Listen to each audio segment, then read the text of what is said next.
What's up? I am going to film an elopement in Glacier National Park in just a couple of days, and I got my bag packed. I want to show you exactly what I take, what I'll be using to film the elopement, what I travel with, and just all the things that I've got to help give you some ideas.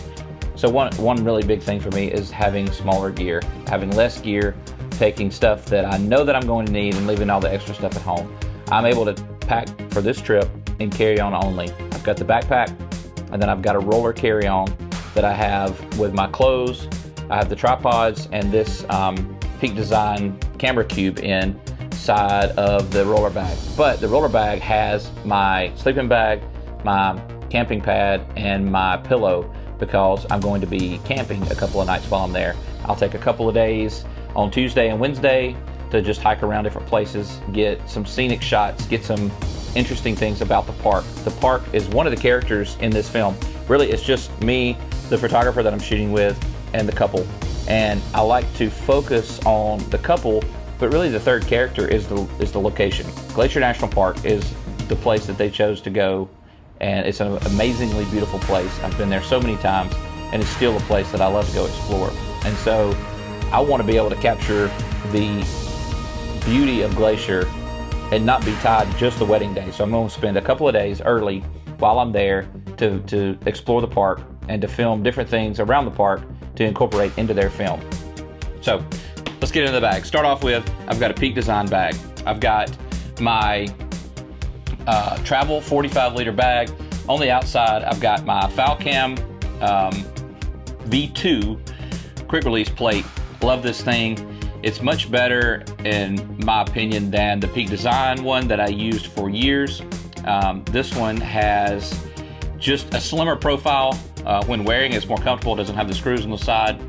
And it also has a little bit better locking system. The camera doesn't make noise and jiggle around when you're walking and hiking. I love having something like this for my camera when I'm hiking, because so many times before I started using a clip like this, I would have my camera in my backpack, and having it right here, I can pop it off, take the shots I want, put it back. I like it much better than the strap. It's much more secure.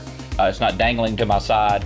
And anyway, this Falcam V2 clip is the best thing I've used in this style of clip so far. So definitely recommend it. All right, on the other side, I have a Matador Speed Stash. This is just a pocket that you can add onto the backpack. It really fits on any backpack. It Velcros onto the bag, on the strap. You can pass your sternum strap through here. You just Velcro it on, and it's a great spot to keep things like, right now I have my passport in there. So I'll throw my phone in there, I'll throw my boarding passes in there, I'll throw my AirPods in there, things like that when I'm traveling. Great little extra add-on for this bag that I like to use. All right, so inside, I've got it packed already. I'm gonna get into it and then kind of show you what all's in there. All right, so I shoot with Sony Gear. I've been Sony shooter for 10 years. And to start off with, I have my B cam, which is actually a new purchase of mine. This is the A7C II. This has become a great travel camera. It's super small. Its form factor is really compact. It's lightweight. Right now, it's just what I want to be on my chest, on my clip mount when I'm hiking. It's what I want to travel around with. The more lightweight gear that I can get, the better. I've also got this new Sony 16-25 on here. This is the 2.8 G lens. It's tiny compared to the 16-35 that I previously had. I got rid of my 16-35 and traded it for this. For the most part, the use that I get out of the 16-35, 16-25 is the wider end. So I'm not losing a lot of use case in that 25-35. So this little setup right here is really nice. Super small, really lightweight. And this will be my walk around, take photos for a couple of days while I'm out in Glacier. And this will be my B cam for the wedding. My A camera is my Sony a7S III.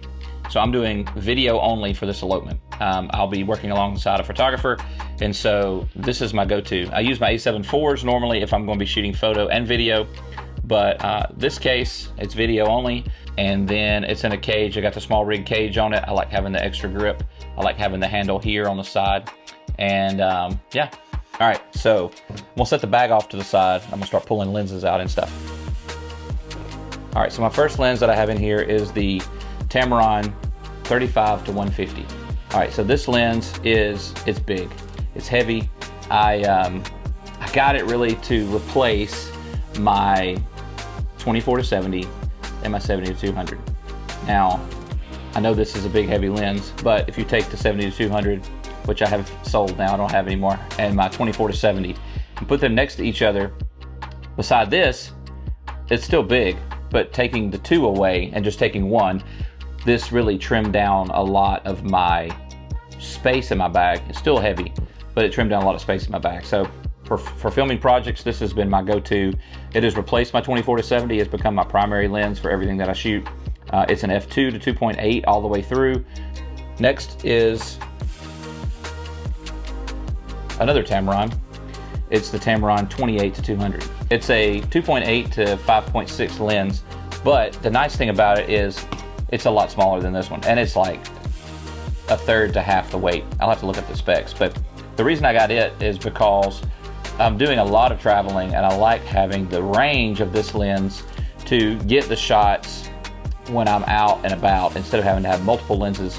This one's great, but it's so heavy, and so this one is going to be what I use as a secondary angle, but it also is what will be on my camera probably 80% of the time. I'll have the A7C2 to 200 on it, and this is just super small, super lightweight. This will go along with it. I'll have 16 to 200 covered, and it extends, but it packs down small, it's lightweight. So this will be what I use for the most part when I'm out hiking and out around the park. It'll be a backup for the wedding, but its primary use is going to be while I'm out and about hiking. All right, the other lens I'm taking is my 35-1.4. This is the G Master. This thing is just one of my go-to lenses. I love the portrait image that I get out of the low aperture. Primary reason I'm taking it is because we're going to be out shooting after dark, probably in the blue hour, and this 1.4 with my Sony a7S III just gives me so much low light capability. So while all these others are good, this f2 35 is good, but the 1.4 is just so much better. So I'm taking this to go film late. I have a Rode Video Micro. I don't use a lot of on-camera audio, but this is way better than the built-in mics on the camera, and it's got the wind fuzzy on it, so it keeps all that crazy wind that's going to be going on in Glacier, and you can actually hear what's happening on the camera. I will use that audio to sync up and everything, and some ambient stuff too, and so I like to use this on my A camera out when we're like shooting the ceremony and things like that. All right, next thing is this lens here. This is a old favorite that I've had for a while. It's a Nikkor 50 1.4 vintage, maybe from like 1978 lens. It's actually a Nikon mount with a micro four thirds adapter. I've figured out that for free lensing and lens whacking, whatever you want to call it, this lens is the go-to for me. So I can put it in there up against the mount, but it's not fully mounted, so I'm able to let it have a slight attachment, but it won't go all the way back in to the sensor, but it allows me to get some good free lens shots. I use it for many of my adventure style projects because I really get precise control of the focus on it, and I love it. I can't not take it. All right, then I've got my Pelican SD card wallet and a 30-watt battery bank. What I like about this battery bank, I found it on Amazon. It's made by Sofuel. Don't know how you say that, but it has two USB-C outs, not just USB-A. It has all three. I also have my battery bank for my drone and a small aperture MC light. And also I'm taking my blower and my headlamp. So this is a new headlamp for me. I just got this recently. It's a rechargeable, it's micro USB. I don't love that it's micro USB, but everything else I love about it is it's a Black Diamond Storm R, which is rechargeable. So in my backpack, when I'm traveling, I'll have my laptop and my tech pouch and a few other items that are not going to be used while I'm shooting. So in my carry-on bag, I packed this camera cube just to have some extra space, not carrying all the weight, but then a lot of this stuff will go with me while I'm shooting on the wedding day. Now I've got my drone in here, so I'm taking my Mini 3 Pro. The thing about shooting in Glacier is you can't fly drones in national parks. So there are some places just outside the park that are great to fly, great to get some scenery. So this won't be with me while I'm shooting. A little bit of weight savings that I can have that it doesn't have to be in my backpack for the actual shoot day. Normally I would take this with me, but because of the national park, it doesn't get to go. I have my headphones in here. So this is just to test the audio. I really like these Koss Porta Pros. This is my second pair. My other pair were super old and had the wire had worn out, but they were like 15 years old. I like these because they fold up, easy to go on your head. They don't look too bad either, I don't think. They look pretty good. They're wired headphones, kind of a vintage style, but they fold up. That's what I like about them. They fold up really small. They're not noise canceling or anything like that, but they do give you a pretty good sound, pretty even sound. And so a lot of times I'll just roll the wire up. So I have a thigh strap that is made out of neoprene and Velcro strap for microphone. So for the bride, if I need this, I'll have a way to attach the mic. If there's no way to attach the mic to her dress, I'll have this as an option. So all of my lenses already have the Pro Mist filters attached. So I use Tiffin Black Pro Mist 1/4 strength on everything. So also this Brandon Lee by Small Rig, this is the phone mount. I use this for being able to attach my phone to a tripod. The iPhone 15 Pro is really a good safety cam. I can stick it onto my tripod. I can use it in different situations, underwater, other spots that I don't use it as my A camera, but it's a good secondary backup camera to use. So I'll have also this Pro Mist filter that goes onto this mount here. So I can use my Pro Mist with my phone, and this has a tripod mount on it. I can mount it to my tripod for the ceremony angle and get like a wide angle and a tight angle on the same tripod.